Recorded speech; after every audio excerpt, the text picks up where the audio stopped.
בארבע, סדרת הרצאות שמתקיימות כל יום רביעי האחרון בחודש בשעה 4.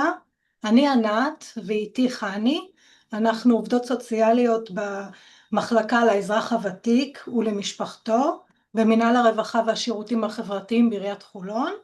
במסגרת עבודתנו יזמנו את הפרויקט הזה. אז כמו שענת אמרה, אני חני. היום המפגש שלנו עם ההרצאה של רועי בנושא חדשנות וטכנולוגיה בעידן אריכות ימים, וזו ההזדמנות להגיד לך, רועי, תודה רבה על מתן ההרצאה בהתנדבות. כמו שאתם יודעים, יש לנו סדרת הרצאות של סך הכל 9 הרצאות במהלך השנה. שתי ההרצאות הבאות שלנו הן בסוף ינואר ובסוף פברואר. בסוף ינואר יהיה לנו הרצאה נוספת על חרדה, שיעביר אותה דוקטור חן גרינבלט, שהוא סגן הפסיכיאטר המחוזי, וההרצאה בפברואר היא הרצאה על זקנה בריאה, שתעביר אותה עובדת סוציאלית יפעת מזרחי. שני הלינקים האלה אנחנו נעלה בצ'אט ואתם תוכלו להירשם. מעבר לזה, כולם מוזמנים כמובן להצטרף לקבוצה היהודית שלנו, רביעי ב-4, שם מפורסמים כל ההרצאות באופן שוטף. הקבוצה היא שקטה, גם לינק לזה אנחנו נעביר בצ'אט. ההרצאה מועברת באופן שוטף, בסוף יישאר זמן, אם יישאר זמן אז רועי ייתן זמן לשאלות. זהו, אנחנו מעבירים את השידור אליך, רועי. תודה חני, תודה ענת, כיף להיות כאן, ואחר הצהריים טובים לכל החולוניות והחולונים. יש לי קשר אישי לחולון, אבא שלי ובת הזוג שלו, חולונים כבר הרבה מאוד שנים, אז אני מניח שהם גם פה איפשהו, אז כיף לי ממש ממש להרצות בפניכם. אני אעלה עכשיו את המצגת ונבדוק שהיא באמת עולה ואתם רואים, זה דבר אחד. דבר שני, אני באמת מבקש מי שמצטרף, באמת תבדקו שהמיקרופונים שלכם על מצב שקט, מיוט, כדי לא להפריע לאחרים, ובואו נתחיל.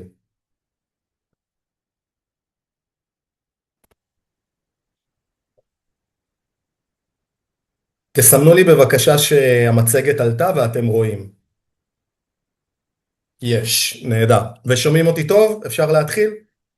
נהדר. אז שוב, אחר הצהריים טובים. ככה הצגה עצמית קצרה כדי שנבין את הקונטקסט. אני בעלים ומנכ"ל של חברת ייעוץ שקוראים לה סניור מרקט. אני עובד גם עם חברות, ארגונים, גופים עסקיים, וגם עם משרדי ממשלה, רשויות מקומיות, וגם עם עמותות, ועם יזמיות, יזמים, חברות סטארט-אפ, שרוצות לפתח מענים, שירותים, פתרונות לאוכלוסייה מבוגרת, גם בארץ וגם בחו"ל. אני משמש כמנטור בקהילה מקצועית שנקראת Aging.il, שחברים בה למעלה מ3,000 נשות ואנשי מקצוע בתחומי הזקנה. ואני גם מנהל קבוצה שעוסקת בתחום היזמות בעולם הזה שנקרא Aging Technologies, או בקיצור שלו זה נקרא Age-Tech. אז זה ככה עליי, ולפני שנצלול לעולמות של חדשנות וטכנולוגיה, אני רוצה לדבר על שני מושגים שילוו אותנו במהלך השעה הקרובה. מושג אחד נמצא דווקא בצד ימין, קוראים לו longevity. longevity בעברית זה בעצם אריכות חיים, והתחום של ה-longevity בעצם עוסק בהארכת חיים של הגוף האנושי, אם זה באמצעות גנטיקה או באמצעות כל מיני התערבויות מעולם הביוטכנולוגיה, שעיקר העיסוק שלהם הוא בעולמות התא האנושי, ויש הרבה מאוד התקדמות בנושא. יש אפילו אומרים שהתינוקות שנולדים עכשיו עתידים לחיות עד גיל 150. זה בהחלט מעורר מחשבה ומעורר, מה שנקרא, יש פה אתגרים ויש כאן הזדמנויות. ובצד השני, בצד שמאל של המסך, אתם תוכלו לראות את המונח אייג'ינג, וזה בעצם תהליך הזדקנות, שבו אנחנו בעצם כל אדם חווה, החל מגיל מסוים, כל אחד בהתאם למקום מגוריו, לאורחות חייו, לגנטיקה שלו. הגוף שלנו מזדקן לאורך שנים, ואני רוצה ככה לספר לכם שרק לפני כחודש, ארגון הבריאות העולמי, ה-WHO, World Health Organization, דיווח שישראל עלתה מהמקום התשיעי למקום הרביעי בתוחלת החיים. כלומר, תוחלת החיים הממוצעת בישראל היא 83.3, תוחלת החיים של גבר במדינת ישראל היא עוד מעט 82 שנים, ותוחלת החיים הממוצעת של אישה במדינת ישראל היא עוד מעט 86. וזה בהחלט נתון מאוד מאוד מעניין, כאשר בעצם כשאנחנו נדבר כאן במהלך ההרצאה, אז אנחנו נעסוק גם באריכות חיים, אבל גם באיכות חיים. כלומר, אנחנו נעסוק בטכנולוגיות שהמטרה שלהם היא להקל על ההזדקנות שלנו. אם אנחנו מכירים את חוק הפרישה במדינת ישראל, אנחנו יודעים שאדם לפי החוק, גבר אמור לפרוש בגיל 67, ואישה מ-62 עולה עכשיו ל-64. זה אומר שאנחנו נמצאים כמעט 2 עשורים בתהליך מה שנקרא פוסט פרישה, ולכן יש היום הרבה יותר מענים ופתרונות לאנשים שנמצאים בגיל השלישי ובגיל הרביעי. וכדי ככה להכניס אותנו לעניינים, אני רוצה לספר לכם סיפור קצר שקרה ממש לפני כשנה. במהלך 2024, אני מניח שאתם שמעתם על החברה הזאת, חברת ענק שנקראת אובר, היא החלוצה בעולם בתחום של הנסיעה לפי הזמנה. אז לפני כשנה, אחד המפתחים הבכירים ביותר באובר קיבל תלונה מאמא שלו. אמא שלו התקשרה אליו וסיפרה לו שהיא מנסה להזמין מונית לסבתא, כדי שייקח אותה, כדי שנהג המונית ייקח את הסבתא מהבית שלה לבדיקה רפואית. הבדיקה הרפואית ממומנת על ידי תוכנית בריאות אמריקאית שנקראת מדיקר, אוקיי? שהיא תוכנית ענק, קצת דומה במונחים שלה לביטוח לאומי כאן במדינת ישראל. ומה שקרה זה שהאימא הזמינה לסבתא את שירות הנסיעות, והנהג והסבתא פשוט לא מצאו אחד את השני. ישב אותו בחור, שוב, מפתח בכיר בחברת אובר, ומצא פתרון. ומה שקרה זה שאובר לפני כמה חודשים השיקה שירות שקוראים לו אובר קרגיבר, כלומר, אותה אימא או אותו נכד יכולים להזמין לסבתא שירות נסיעה. תגידו, אוקיי, מה כל כך חדשני בזה? אז מסתבר שלאובר לקח כמעט שנה כדי לפתח את השירות הזה. ולמה לקח להם שנה? כי הם למעשה התחילו, או יותר נכון התחברו למערכות המחשוב של תוכנית הבריאות מדיקר, וכל פעם שהסבתא נוסעת מהבית שלה לטיפול הרפואי, בעצם מדיקר משלמת לנהג ישירות דרך אובר. וכאן בעצם יש חדשנות אדירה בעולם הזה של עידן אריכות חיים. והחדשנות היא שהמערכות מתחילות לדבר אחת עם השנייה. עד עכשיו דיברנו על מערכות שהיו בבתי החולים, היו בגורמי הבריאות בקהילה, כמו קופות חולים אצלנו, היו בקרב הרפואה הפרטית ובעוד כל מיני מקומות. והיום אנחנו מתחילים לראות איך הטכנולוגיה מתחילה לחבר את כל הגופים האלה, כדי שבסופו של דבר הנתונים הרפואיים שלנו, של כל אחד ואחד, יעברו איתנו ממקום למקום, כדי שלא יקרה מצב שבו רופא שמסתכל עלינו בבית חולים, או מאבחן את האירוע שלנו, או את הביקור שלנו, מבלי שהוא יודע מה יש ברשומות הרפואיות במקומות אחרים. וזה אולי אחד הדברים שיאפיינו את השנים הבאות, זה בעצם חיבור בין מקורות המידע והיכולת של בעצם בן אדם לשלוט ולהיות, או יותר נכון, להיות הבעלים של הנתונים הרפואיים שלו. וזה מה שהולך לקרות בתקופה הקרובה. אם רגע נסתכל ככה ממבט, מה שאנחנו קוראים ממבט הציפור, על הנושא של חדשנות, אז יש כמה מגמות שאני רוצה לספר לכם עליהן. אחד, בטח בהשוואה לשניים או 3 עשורים, אנחנו רואים שיש היום יותר מענים לאוכלוסייה מבוגרת. למה זה קורה? כי העולם פשוט הולך ומתבגר. היום אנחנו נמצאים בסיטואציה שבה 16% מהאוכלוסייה הם מעל גיל 60, האוכלוסייה בעולם. בעוד 25 שנה, ממש עוד דור, אוקיי? המספר הזה יגדל בצורה משמעותית ל-21%. זאת אומרת שאחד מכל 5 אנשים על פני כדור הארץ יהיה מעל גיל 60. וזו מהפכה שאני קורא לה מהפכה באנושות. אם אני רגע אכמת את זה למספרים, אז אנחנו נראה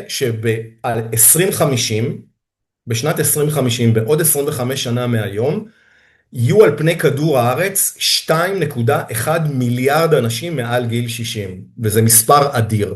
עכשיו, בכל העולם, במדינות צפון אמריקה, כמו ארצות הברית וקנדה, וגם באסיה, ובטח ובטח באירופה, אנחנו רואים שהנושא של הזדקנות האוכלוסייה מאוד מאוד מעסיק ממשלות, גופים ציבוריים, וכמובן רשויות ועמותות, ולפיכך אנחנו רואים שיש היום הרבה יותר מענים ושירותים, שחלק מהם מבוססים כמובן על טכנולוגיה. הדבר הנוסף זה כניסה של תאגידי ענק, במיוחד בעולמות הטכנולוגיה. אני מניח ששמעתם את השמות כמו מייקרוסופט ומטא, חברת מטא שהיא הבעלים של פייסבוק ואינסטגרם ווואטסאפ, ואנחנו מדברים על חברות טכנולוגיה נוספות, וכולם היום משקיעות מיליארדים בפיתוח של מענים ושירותים לאוכלוסייה מבוגרת, וזה משהו מאוד מאוד משמעותי, כי יש כאן כוח כלכלי מאוד מאוד גדול, שדוחף את כל העולם, כמובן גם חברות אחרות, מתחרות, וכמובן ממשלות ותאגידי בריאות, לאמץ חדשנות וטכנולוגיה. בנוסף, וזה אולי הדוגמה שהראיתי כאן, אנחנו רואים יותר ויותר שיתוף מידע בין גופי הטיפול, קחו את הדוגמה של אובר שהראיתי עכשיו, והדבר הנוסף זה משהו שאני קורא לו המשפחה המחוברת. אני מניח שחלקכם או רובכם רואים היום את ההרצאה דרך המכשיר הזה, הסמארטפון. אני אספר לכם נתון מעניין. מדינת ישראל, המבוגרים במדינת ישראל, הם בטופ העולמי, ממש בשלישייה הראשונה בעולם של מדינות שבהם המבוגרים מחזיקים בסמארטפון. השיעור של מבוגרים שמחזיקים כאן בסמארטפון עולה על 95%, וזה נתון מדהים. ובאמת הנושא הזה גורם לזה שאנחנו עברנו לתקשר באמצעים דיגיטליים. לא כולם עושים את אותם שימושים, אבל אנחנו בעצם להיות קהילות ומשפחות שמשתמשים בערוצים דיגיטליים, ואגב, אחד הערוצים הפופולריים ביותר בישראל, אני מניח שאני לא צריך לגלות פה לאף אחד, זה הוואטסאפ, אוקיי? במדינות אחרות יש ערוצים אחרים, אבל בישראל הוואטסאפ הוא מאוד מאוד דומיננטי, הוא מותקן בערך על 99% מהמכשירים כאן בישראל, וזה נתון מדהים. וכמובן, איך אפשר שלא להזכיר, אנחנו בעצם מדברים כאן על האוכלוסייה המבוגרת, שהיא מאוד מאוד שונה מהדורות שבאו לפניה. אני קורא לאוכלוסייה הזאת המבוגרים החדשים. יש להם רצונות חדשים, צרכים חדשים, והם משתמשים גם בחדשנות וטכנולוגיה. וכדי לספר לכם קצת על השימושים, אז אני השתמשתי במחקר שנעשה כאן כבר 10 שנים על ידי ה-AARP. AARP הם למעשה ראשי תיבות של American Association for Retired People. למעשה זה ארגון ענק של גמלאים בארצות הברית, שכל שנה במשך 10 השנים האחרונות מבצע מחקר על השימושים של אנשים מבוגרים בדיגיטל ובטכנולוגיה. ואתם ממש נחשפים למחקר הזה, הוא ממש פורסם לפני כמה ימים, ואני רוצה להציג, מתוכו, יש בו המון המון נתונים, אני רוצה להציג 2 שקפים. השקף הראשון מדבר על השינויים הגדולים ביותר שקרו כאן ב10 שנים. אם אתם תסתכלו, תוכלו לראות העמודות האדומות מייצגות את הנתונים שהיו בשנת 2016, לפני 10 שנים, והעמודות בכחול מייצגות את הנתונים של עכשיו, של 2026. אתם יכולים לראות את השינוי המדהים של שימוש של אנשים מבוגרים בסמארטפון, מ-55% ל-90%. זה נתון מדהים. זה אומר שהרבה מאוד יכולות, שירותים, מענים, פתרונות, עוברים עכשיו משימושים אנלוגיים לשימושים דיגיטליים, דרך הפלטפורמה של הסמארטפון.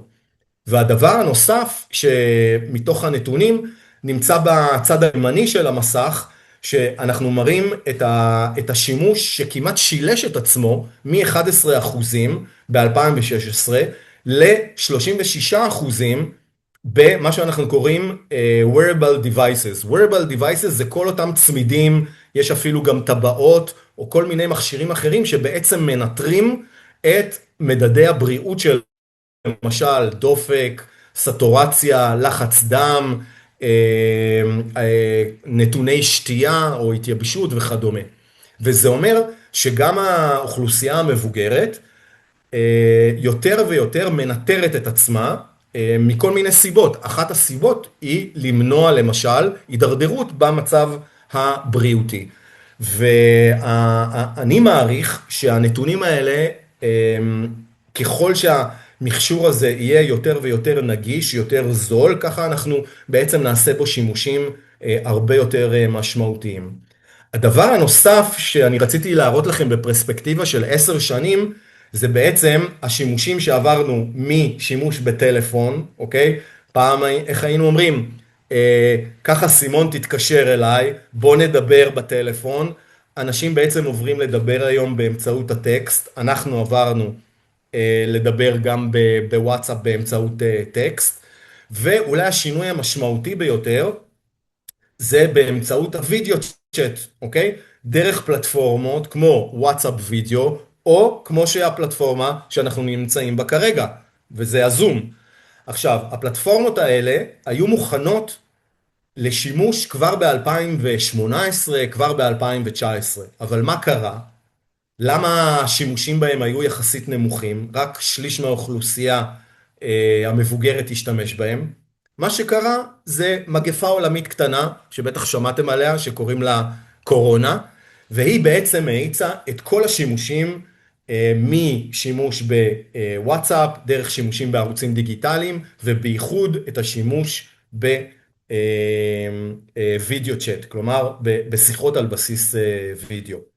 אז יש הרבה דברים שליליים שאפשר לומר על הקורונה, אבל אחד הדברים החיוביים שיצאו מהתקופה הבעייתית הזאת, זה באמת ההאצה בשימושים בערוצים דיגיטליים בקרב אוכלוסייה מבוגרת. אם אני רגע מנסה לנתח ולראות איפה אנחנו בעצם מזהים שינויים, ואיפה אנחנו רואים גופים שמאמצים היום פתרונות טכנולוגיים, אז בראש ובראשונה מדובר בגורמים שתומכים בהזדקנות בבית ובקהילה. בישראל וגם בעולם, 95% מקרב האוכלוסייה המבוגרת בעצם מזדקנת בבית ובקהילה, ורק 5% בעצם נמצאים היום במוסדות שהם מחוץ לבית. זה יכול להיות דיור מוגן, זה יכול להיות בתי אבות, זה יכולים להיות עם ירידה בתפקודים במוסדות גריאטריים, אבל רוב האוכלוסייה גם בארץ וגם בעולם כאמור מזדקנת בבית ובקהילה, ולכן גם נדרשים פתרונות היום שתומכים במגמה הזאת.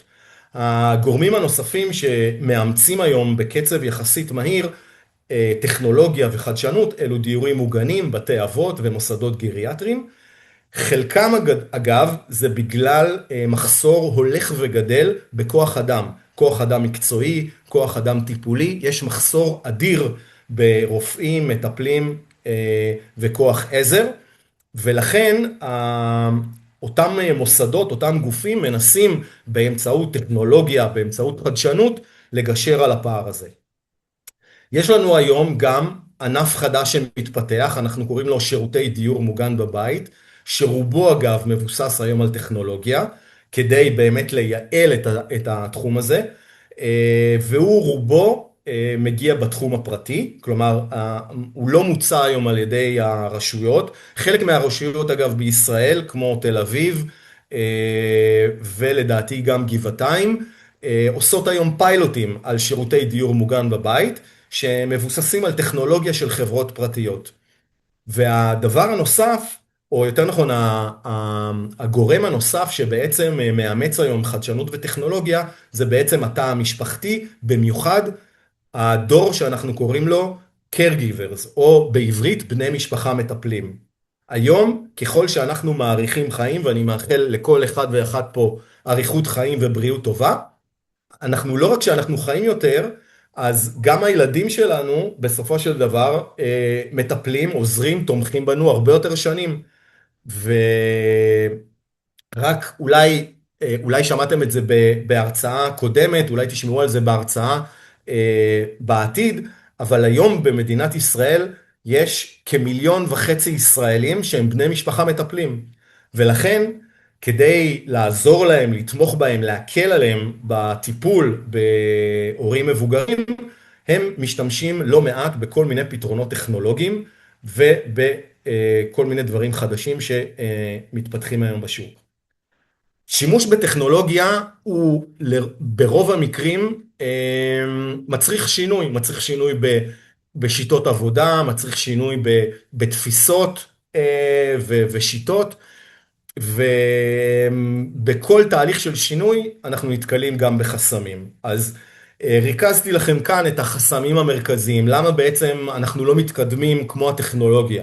אז הסיבה הראשונה זה שכדי לאמץ טכנולוגיה, קודם כל צריך להבין מה הבעיה, מה הצרכים, איך אנחנו בעצם מגשרים בין הצרכים לפתרונות הקיימים, או האם אנחנו צריכים לפתח דברים חדשים, וזה בדרך כלל בסיס או תוצאה של מודעות ותכנון ארוך טווח.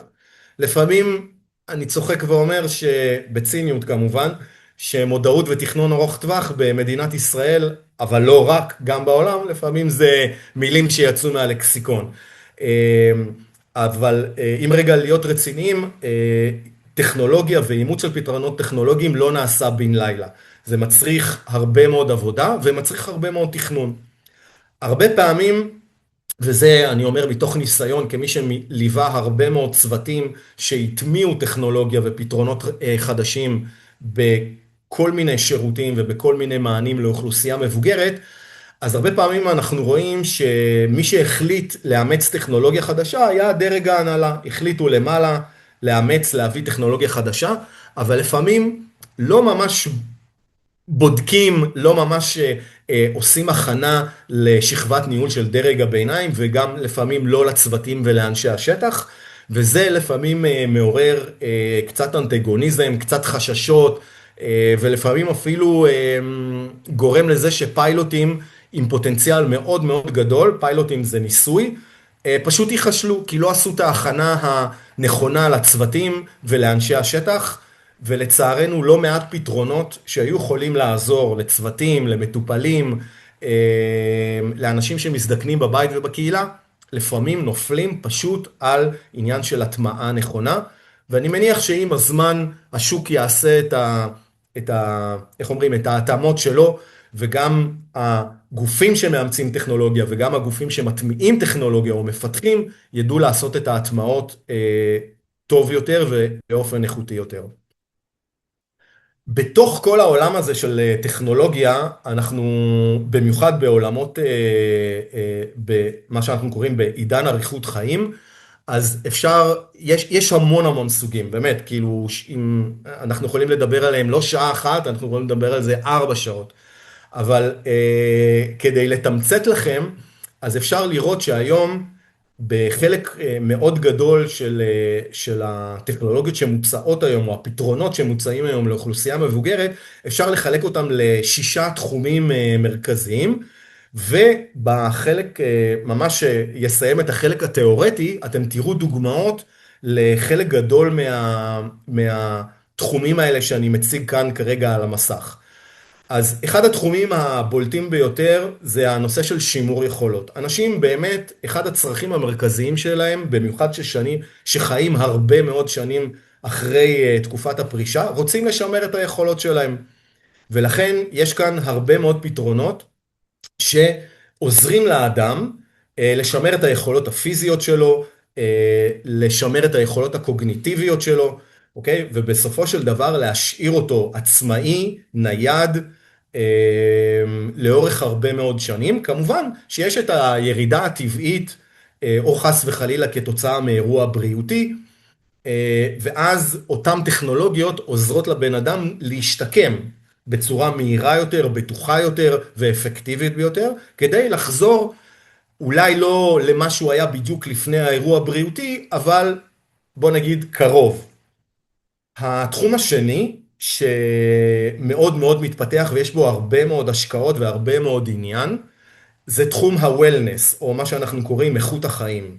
במיוחד בתחום הזקנה ואריכות חיים. וכאן אנחנו מדברים בעיקר על עולמות התזונה, איך תזונה משפרת ומעריכה את החיים שלנו, תזונה נכונה, מותאמת אישית, עם כל מיני אלמנטים של בריאות. כמובן הנושא של השינה וכמובן הנושא של פעילות גופנית. בהקשר הזה, אני מניח שכולכם זוכרים, אני זוכר, אני בן 52, אני זוכר שכשאני הייתי ילד, וההורים שלי לקחו אותי לקולנוע, או נסענו באוטובוס, אז אנשים בקולנוע ישנו. זה היה מקובל, אוקיי? וזה בסך הכל היה לפני 40-45 שנה, אוקיי? הדוגמה הזאת באה לספר לכם שהתחום הוא לא רק בפיתוחים עצמם הטכנולוגיים, אלא הוא גם בתפיסה המחשבתית. והיום אנחנו באמצעות הרבה מאוד מחקרים ובאמצעות הרבה מאוד מה שנקרא תוצאות בשטח, אנחנו יכולים לחבר בין פעולות ופתרונות שאנחנו נותנים בעולמות איכות החיים, בעולמות ה-wellness, כדי שבאמת יעריכו את החיים שלנו. התחום השני נקרא חברות, או בנושא, או אם המונח הלועזי נקרא socialization, חברות, בעצם בא להתמודד עם אחת מהתופעות הבולטות ביותר בתחום אריכות חיים, שהיא דווקא תופעה שלילית, וזו תופעת הבדידות. ארגון הבריאות העולמי, ה-WHO, שהזכרתי אותו בתחילת ההרצאה, מגדיר היום את הבדידות כמגפה עולמית. ולכן יש היום הרבה מאוד מאמצים, מרמת ממשלות, דרך רשויות, וכמובן גופי בריאות, וכמובן גופים פרטיים או גופים למען הציבור, להפחית את תופעת הבדידות באמצעות גיבוש פתרונות ומענים שיחזקו, דבר ראשון, את האינטראקציה החברתית בין האנשים, במיוחד אנשים מבוגרים, אוקיי? שכבר לא הולכים לעבודה, או שקשה להם לצאת מהבית, באמצעות כל מיני פתרונות טכנולוגיים, אוקיי? אחד מהם למשל זה הפתרון שאנחנו נמצאים בה היום, אוקיי? אותו זום, אותם הרצאות, זה בהחלט פלטפורמה לנושא של חיבור לקהילה, חיבור להעשרה וכדומה.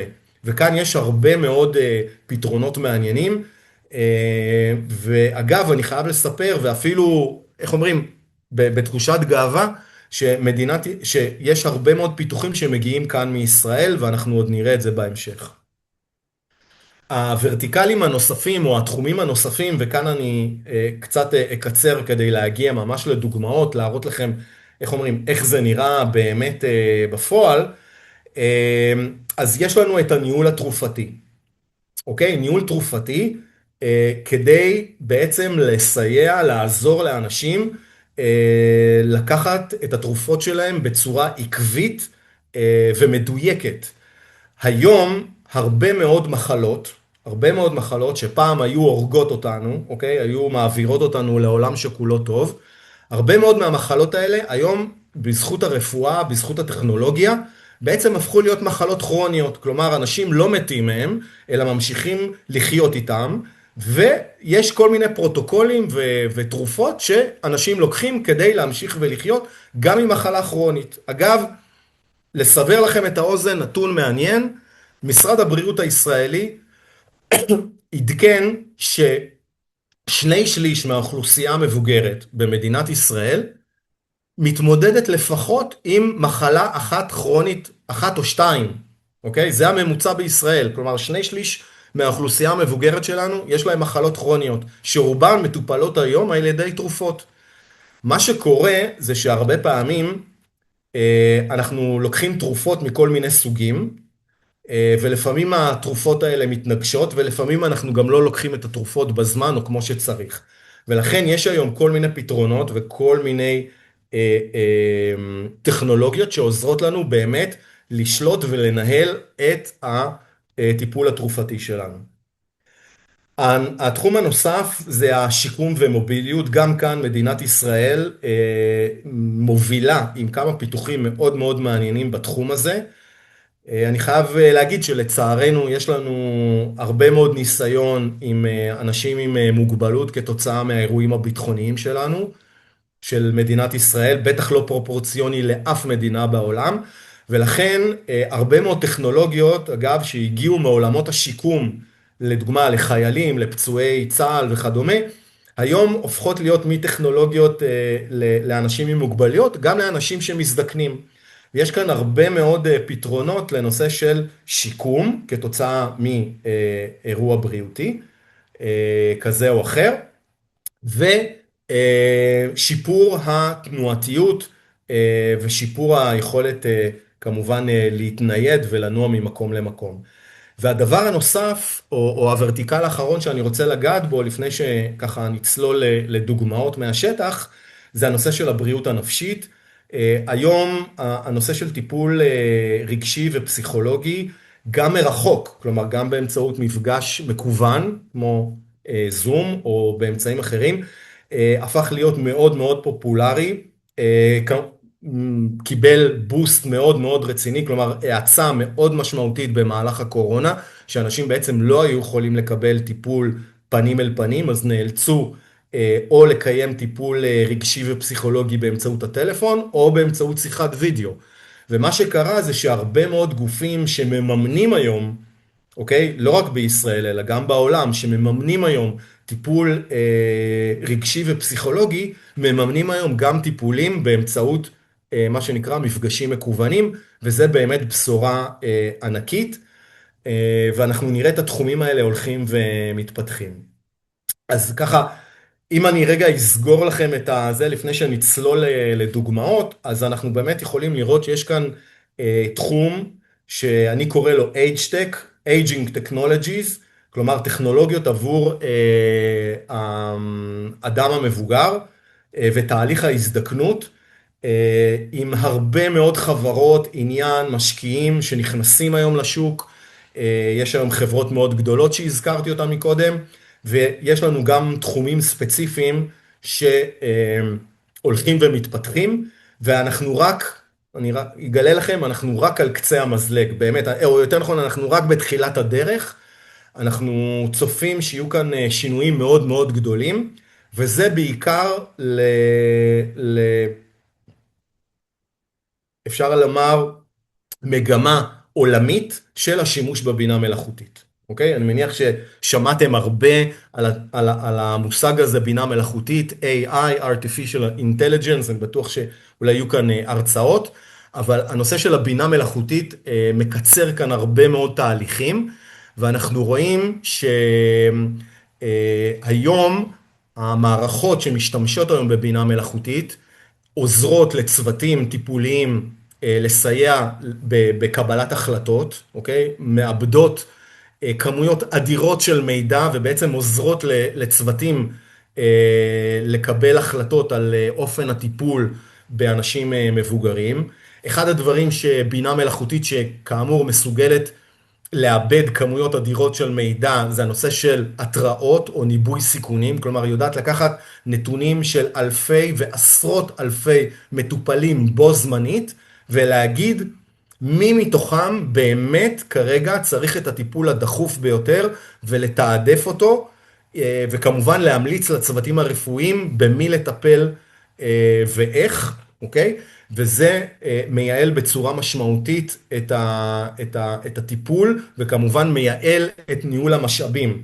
כמו שהזכרתי מקודם, יש לנו מחסור עצום בכוח אדם טיפולי ובכוח אדם עזר, ולמעשה אותן מערכות של בינה מלאכותית עוזרות לנו לעשות אופטימיזציה, למקסם את היכולות של כוח האדם שנמצא, וגם כבר להכשיר את הדור הבא של הכוח הטיפולי, שכבר יודע לעבוד עם התהליכים האלה של בינה מלאכותית. ואנחנו יכולים לראות שהיום הבינה המלאכותית כבר מוטמעת בכלים חכמים לשיפור התקשורת עם אנשים מבוגרים. אנחנו נראה את זה תכף בדוגמאות. אנחנו משתמשים בבינה מלאכותית כדי לנטר אנשים מבוגרים ולקחת תוצאות, אבל לא רק לקחת את התוצאות, אלא גם לאבד את הנתונים ולדעת לבנות תקציר רפואי מדויק ואמין למקבלי החלטות בעולמות הטיפול. ואנחנו לאט לאט רואים יותר ויותר מערכות שהן למעשה רובוטים, שעוזרות לנו בפעולות היומיומיות והבסיסיות ביותר בבית, כמו למשל קימה, ישיבה, רחצה וכדומה, שאנחנו כבר רואים שימוש ברובוטים שמבוססי בינה מלאכותית שיעזרו לנו בכל הדברים האלה. היום רוב הרובוטים שנמצאים היום בשוק עולים הרבה מאוד כסף, אוקיי? יש היום חברה שמשווקת היום רובוט ביתי שקוראים לו ניאו, שעולה רק $1,000,000, אבל יש לו רשימת המתנה של בערך 7,000 איש.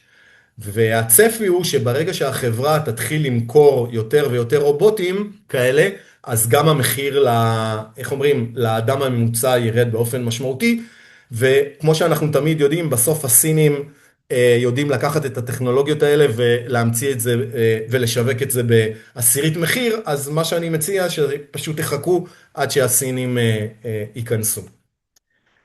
כאן אתם יכולים לראות, ופה אנחנו בעצם ניכנס כבר, איך אומרים, ישר לכמה דוגמאות שנמצאות כבר היום בשימוש. אז פה בעצם עשיתי צילום מסך מהטלפון של אמא שלי, קוראים לה חדווה, אוקיי? וזה צילום מסך ממערכת של קביעת שיעורים, אוקיי? היא גרה בדיור מוגן, ובעצם היא יכולה להירשם לכל מיני פעילויות באמצעות הטלפון הסלולרי, יכולה לקבוע פעילויות ויכולה לבטל אותם, אפילו שבוע או 10 ימים קדימה. מה שזה נותן למנהלת התרבות או למנהלת פעילויות של אותו דיור מוגן, זה בעצם תובנות. אם היא רואה למשל שיש הרבה מאוד נרשמים לקורס של יוגה או כתיבה יוצרת, אז היא מבינה שהיא בחרה נכון והיא נתנה מנחה או מרצה מצוינת, ואם היא רואה שמישהו פחות מצליח, אז היא רואה את זה לפי ממש במיידי את התגובות לרישום. כאן יש חברה שנקראת Better Care, זאת חברה ישראלית שבעצם פיתחה עבור מוסדות גריאטריים ועבור בתי דיור מוגן, בעצם מערכת שלמה דיגיטלית לניהול הטיפול באנשים שנמצאים היום במה שנקרא דיור מחוץ לבית. זה יכול להיות בדיור מוגן, זה יכול להיות בית אבות, זה יכול להיות מוסד גריאטרי, ולכל מטופל, לכל דייר יש ממש לוח שלם שבו הצוות צריך למלא בזמן אמת את הפעילויות, כמו למשל רחצה והליכה וביקורים וכמובן את כל המדדים שנמצאים שם, ולמעשה מנהל אותו מוסד יכול בכל רגע נתון לקבל למחשב האישי שלו או לסמארטפון שלו את הנתונים של מה שקורה בכל מחלקה, בכל קומה ואפילו בכל חדר ברמת הפרט, ולראות איך המוסד שלו מתנהל, וכמו שאמרתי זה מסייע מאוד ביעילות ובתפקוד של אנשי הצוות. החברה הזאת דרך אגב כבר יצאה עם גרסה משפחתית שבעצם מאפשרת לקחת את המערכת הזאת עם התאמות מסוימות גם לבני משפחה מטפלים, כלומר בני משפחה מטפלים, למשל אחים, כמה אחים אחיות שמנהלים את הטיפול בהורה או בהורים שלהם, יכולים להתקין את הגרסה המשפחתית של המערכת הזאת של Better Care, ובעצם לסנכרן ביניהם את הטיפול בהורה או בהורים, אוקיי? למשל, מה זה לסנכרן? מי לוקח את ההורה לביקור אצל הרופא, מי דואג לזה שתגיע המנקה, מי עושה קניות וכדומה. זאת אומרת, זה מערכת שהיא לשימוש, זה כבר גרסה בעצם של אותה מערכת לשימוש פרטי. הזכרתי מקודם את הנושא של שירותי דיור מוגן בבית, אז יש חברה ישראלית שנקראת אביה הום, ולמעשה היום היא נותנת באזור גיאוגרפי, למשל שכונה מסוימת, היום הם עושים את זה בניסוי בכמה שכונות בתל אביב, בעצם נותנים להם כל מיני שירותים שמגיעים עד הבית. זה יכול להיות שירותים כמו ניקיון, הסעדה, שירותים רפואיים, ועד מה שאנחנו קוראים חבר אישי או ידיד אישי שבא ככה לבוא, לשוחח, לשחק, או סתם ללכת לסרט, וכל הפלטפורמה הזאת, כל הניהול של כל אותם לקוחות של אותה חברה, בעצם מנוהלים על ידי מערכת דיגיטלית מאוד מאוד מתקדמת, כמובן עם עזרה של בינה מלאכותית ואופטימיזציה, בהחלט משהו ששווה לעקוב אחריו. המערכת הזאת היא לא ישראלית, אבל היא כן משווקת בישראל. אם תסתכלו בצד ימין של המסך, אתם תראו שיש ככה מעין מכשיר, בגדול הוא בערך בגודל כזה, קצת יותר קטן מסמארטפון. המכשיר הוא נקרא לינק פלוס, אוקיי? והלינק פלוס הזה, המכשיר הזה יודע לקלוט אליו, הרבה מאוד אותות של מכשירי מדידה ביתיים, למשל גלוקומטר שמודד גלוקוז, משקל דיגיטלי, מדדי לחץ דם, סטורציה וכדומה. ומה הוא עושה? במקום שכל אחד מהמכשירים האלה שנמצא בבית ישדר בנפרד לרופא, לאחות, לבן משפחה מטפל, המכשיר הזה בעצם אוסף אליו את כל המידע שמתקבל מהמכשירים שנמצאים בבית, ובעצם מייצר תמונה אחת לגוף המטפל, מה שכמובן מייעל ועוזר לכל התהליך. מה שאתם רואים כאן, זו בעצם מערכת ביתית לניהול תרופתי. הזכרתי מקודם את הנושא של ניהול התרופות, אז המערכת הזאת בעצם החלק האחורי שלה בעצם כולל מחסנית, שבתוך המחסנית הזאת הרוקח או מי שאחראי על התרופות שלנו בעצם מטעין את כל הכדורים ואת כל התרופות שאנחנו צריכים לקחת, והמערכת הזאת, המכשיר הזה בעצם יודע להוציא לנו בכל יום, בשעות שבהם אנחנו אמורים לקחת את התרופה, הוא מוציא לנו שקית קטנה, אתם יכולים לראות את זה ביד של אותה גברת, שקית קטנה, ובתוכה יש את הכדורים שאנחנו צריכים לקחת עכשיו. וכמובן, שאם אנחנו לא לוקחים את השקית הזאת, אז הוא מטריע, הוא נותן התראה בטלפון שלנו, או עושה איזשהו קול, וככה הוא בעצם שומר על זה שאנחנו ניקח את התרופות שלנו בזמן. אוקיי? וזה כמובן מותאם גם לשימוש ביתי, אבל גם לשימוש במוסדות שונים. מה שאתם רואים כאן, זו חברה ישראלית שנקראת SDS, והיא בעצם מאפשרת פתיחה של דלת מרחוק. תגידו, אוקיי, מה הביג דיל? יש היום שלטים. אז לא, הדלת הזאת בעצם, קודם כל היא עם אבטחת מידע מאוד מאוד רצינית. למעשה, החברה הזאת זכתה במכרז של משרד הביטחון וצה"ל, והמערכת הזאת שלה, שהיא כל כך מאובטחת, נמצאת היום בכל המתקנים הכי רגישים היום במדינה, והיא בעצם מאפשרת לנו לשלוח קוד חד פעמי לפתיחת הדלת. עכשיו, תתארו לכם מקרה שבו חס וחלילה מישהו נופל בבית, אוקיי? ואנחנו בעצם רוצים לבקש עזרה שמגיעה מהחוץ. זה יכול להיות צוות רפואי, זה יכול להיות שכן, זה יכול להיות אולי שוטר או רופא, אבל הוא לא יכול להיכנס.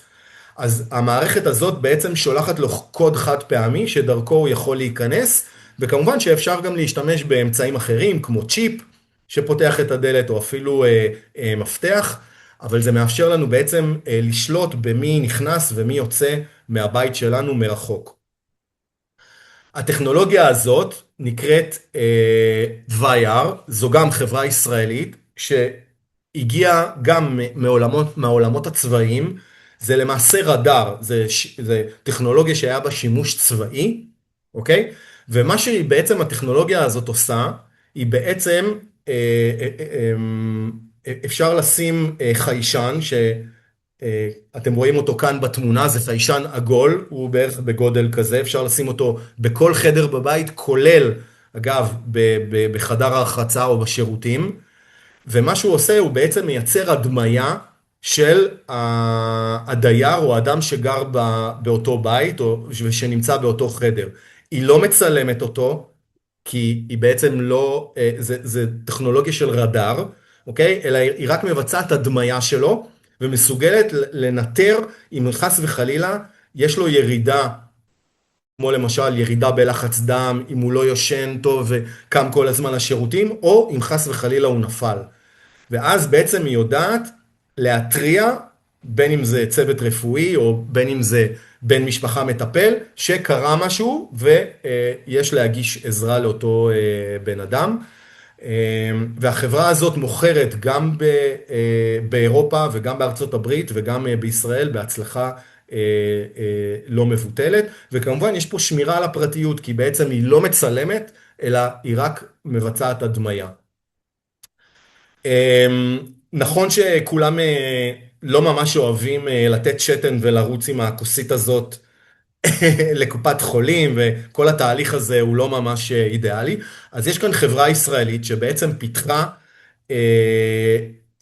אסלה מיוחדת, לקחת אותה ממקום למקום, זה בעצם מושב אסלה, זה המונח המדויק יותר, שבעצם יש בו עיניות, זה הטכנולוגיה, וברגע שאדם, מה שנקרא, נותן שתן, העיניות האלה בעצם סורקות את הנוזל, את השתן, ויודעות להתריע על כל מיני מחלות.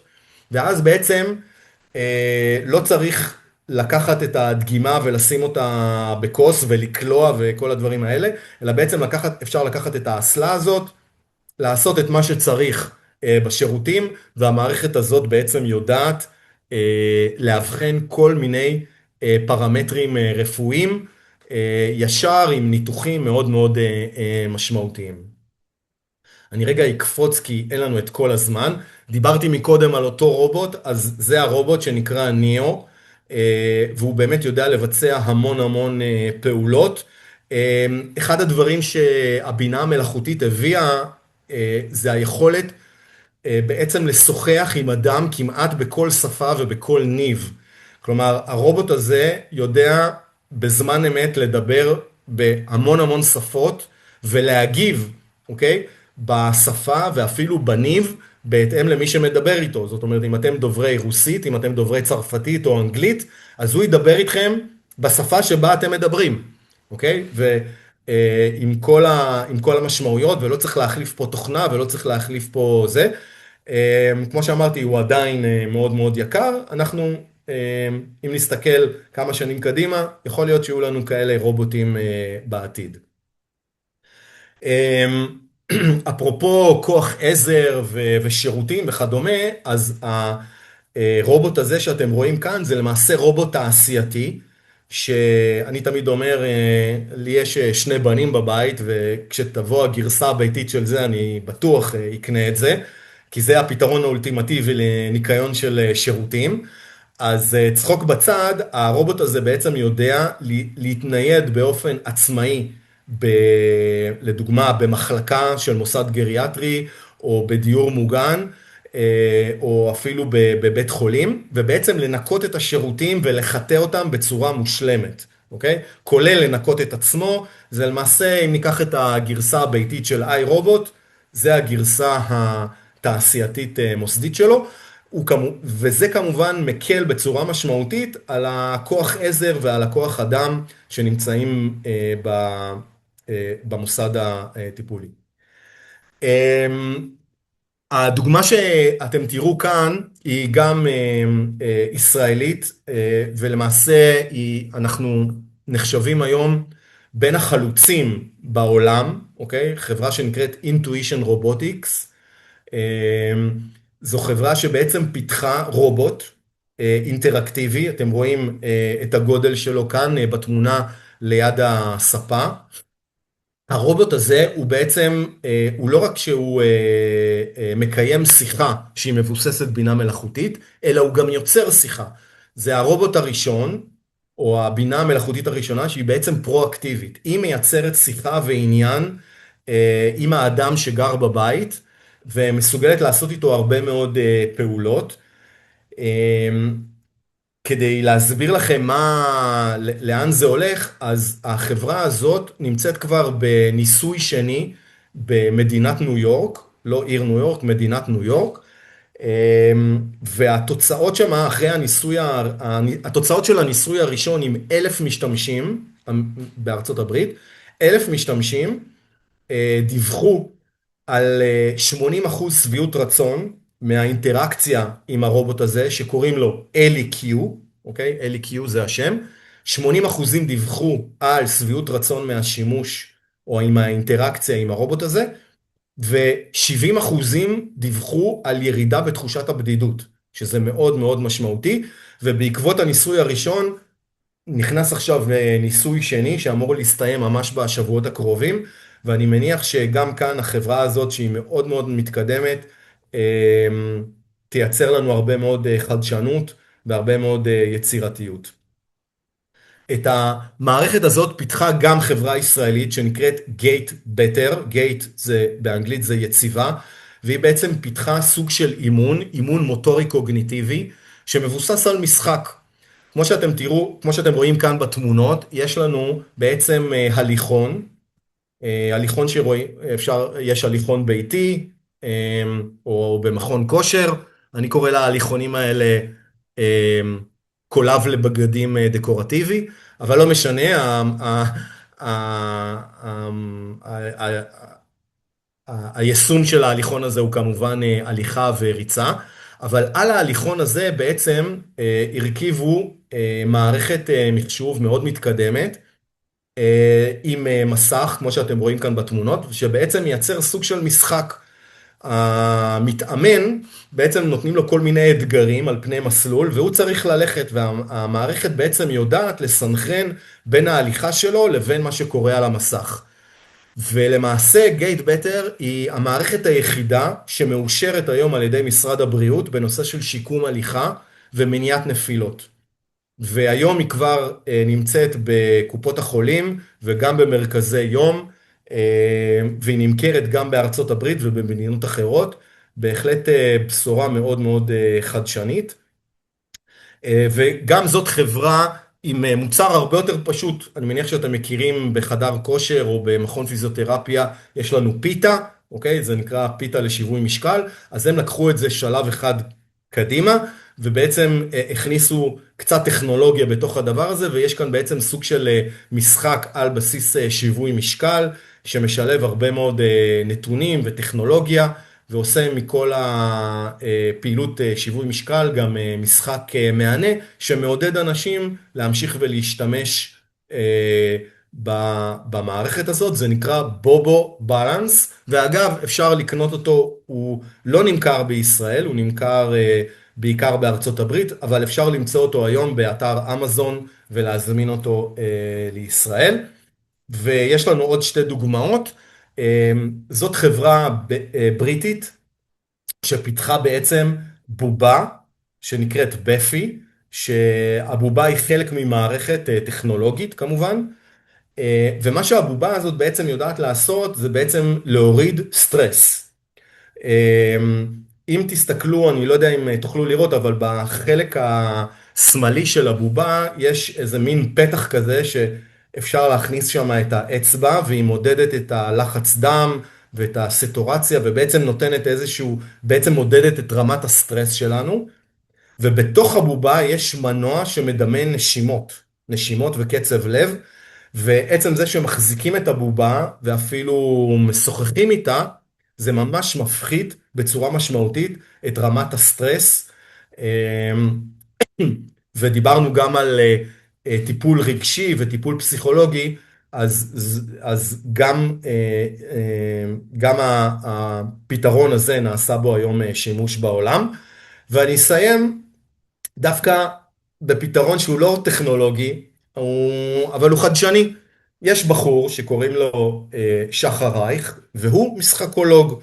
משחקולוג זה מישהו שהוא, ככה הוא המציא, הוא גם גרונטולוג, זאת אומרת הוא מתמחה בתחום הזקנה, וגם מתמחה בעולמות משחקי שולחן, ומה שהוא עשה, משהו מאוד פשוט, במקום מה שנקרא לקחת סתם כלים ולשחק איתם, הוא ממש בנה הפעלה מאוד חברתית של משחקים חדשים שאנחנו לא תמיד מכירים, שמעוררים את הסקרנות, מעוררים את ההשתתפות, וזה ממש כמו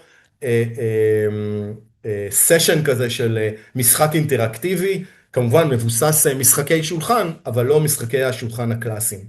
אז חדשנות לא חייבת לבוא דווקא עם טכנולוגיה, לפעמים היא יכולה לבוא גם עם תפיסה חדשה, או עם איזשהו שינוי במה שאנחנו מכירים, ולהביא אותו בצורה אחרת ואינטראקטיבית יותר, וכמובן מודעת יותר. זאת הייתה הדוגמה האחרונה, אפילו הגענו בול בזמן, אז אני רגע אפסיק את המצגת. ואם יש למישהו שאלות, אז ניקח שאלה אחת, יספיק לנו שאלה אחת אני מקווה, ואם לא, אז אנחנו נסיים בדיוק בזמן, בשעה 5. אתם יכולים את השאלה או לכתוב בצ'אט, אני רואה כאן את הצ'אט, או להצביע, ואנחנו ננסה לאתר אתכם ולענות על השאלה.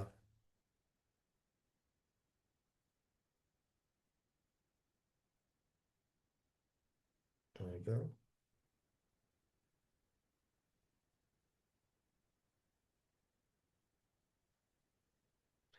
שואלת נילי, האם הטכנולוגיה לפתיחת הדלת מרחוק כבר קיימת בארץ? כן, כן, הטכנולוגיה הזאת כבר קיימת. החברה קוראים לה SDS, אני לא יודע להגיד לכם אם ככה משווקים את המנגנון הזה, אבל אני כן מציע שפשוט תחפשו בגוגל פתיחת דלת מרחוק, ואני מניח שתמצאו כל מיני תוצאות, אני מניח אחת מהתוצאות תהיה החברה הזאת, כי היא מאוד מאוד מוכרת בארץ, בתחומים האלה. אני כבר, תודה רבה, תודה לכם שהייתם כאן כל הזה, ונראה לי שאנחנו נסיים את השידור ואת ההרצאה. אני רק אזכיר לגבי ההרצאות הבאות, נכון חני? יש לנו הרצאה לא כמעט, יש לנו הרצאה כל חודש, יום רביעי האחרון בכל חודש בשעה 4, תצטרפו לקבוצה שלנו, יש פה בצ'אט את כל הכישורים, יש פה קישור להרצאה מספר 4, יש פה את הקישור להרצאה מספר 5, ויש פה בצ'אט גם את הקישור לקבוצת הוואטסאפ שלנו, שדרכה אתם בעצם יכולים לקבל את הקישור לזום ולהיכנס להרצאות, וכמובן תפיצו את ההרצאות לחברים, מכרים, מישהו שאתם חושבים שזה יכול לעניין אותו, אנחנו מאוד מאוד נשמח לארח אתכם כאן. וזהו, שיהיה שנה אזרחית טובה ובריאות. תודה. ענת, את רוצה לסיים?